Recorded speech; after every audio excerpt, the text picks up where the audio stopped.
अपने 12 साल के गुजरात के शासन के दौरान नरेंद्र मोदी की मित्रता कुछ बड़े उद्योगपतियों के साथ थी, जबकि आडवाणी के साथ ये सुविधा नहीं थी। धन की व्यवस्था करने में नरेंद्र मोदी सफल रहे। अब उसके बाद घटनाक्रम धीरे धीरे बदलने लग गया। पूंजीपतियों ने भाजपा के सामने शर्त रख दी कि भाजपा को तभी धन उपलब्ध करवाएंगे जब नरेंद्र मोदी को प्रधानमंत्री पद का उम्मीदवार पार्टी घोषित कर दे। भाजपा को पूंजीपतियों के दबाव के आगे झुकना पड़ा और नरेंद्र मोदी को प्रधानमंत्री पद का उम्मीदवार बनाना पड़ा। आडवाणी नाराज होकर कोप भवन में बैठ गए। उसके बाद धीरे धीरे घटनाक्रम बदला। लोकसभा चुनाव प्रचार के दौरान मुकेश अंबानी ने देश में 22 चैनल खरीद लिए।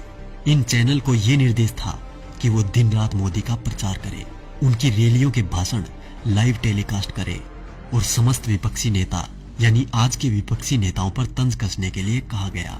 मायावती, अखिलेश, केजरीवाल, राहुल गांधी, सोनिया गांधी, लालू समेत तमाम नेताओं पर तंज कसने के लिए कहा गया। मीडिया ने ये काम बखूबी किया भी। तकरीबन 600 वेबसाइटों को मुकेश अंबानी ने खरीद लिया।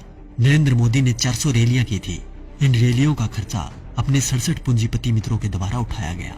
नरेंद्र मोदी को चुनाव प्रचार करने के लिए एक हेलीकॉप्टर दिया गया था। ये हेलीकॉप्टर चुनाव प्रसार के लिए अडानी ने दिया था। जैसे ही परिस्थितियां थोड़ी बदली, देश के प्रधानमंत्री मोदी जी बन गए। अरे मित्रों, मैं तो पीएम बन गया। पीएम बन के कैसा तन गया। ये विक्ट्री मेरी देखो, ये हिस्ट्री मेरी देखो, जैसे मॉडल मेरे गुजरात का। उसके बाद सिलसिला हुआ कर्ज उतारने का। तो सुनिए क्या क्या हुआ। अडानी को ऑस्ट्रेलिया के क्वींसलैंड शहर में खनन के लिए 600 करोड़ का कर्ज नरेंद्र मोदी ने दिलवाया। उनके पिछले 67,000 करोड़ के लोन को माफ कर दिया गया। मुकेश अंबानी को फ्री में 4G स्पेक्ट्रम दिए गए।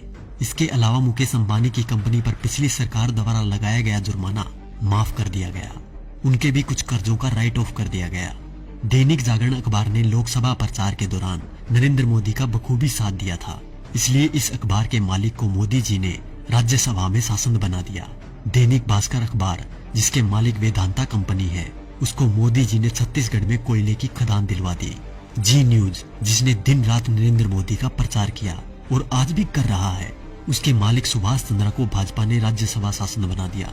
और अब बात करें किसान और गरीब लोगों की, तो शायद उनके बारे में मुझे बोलने की जरूरत ही नहीं, क्योंकि सभी नेता कोई भी पार्टी का हो एक ही बात बोलता है, कर्ज माफ, लोगों को नौकरी और लड़कियों को सम्मान।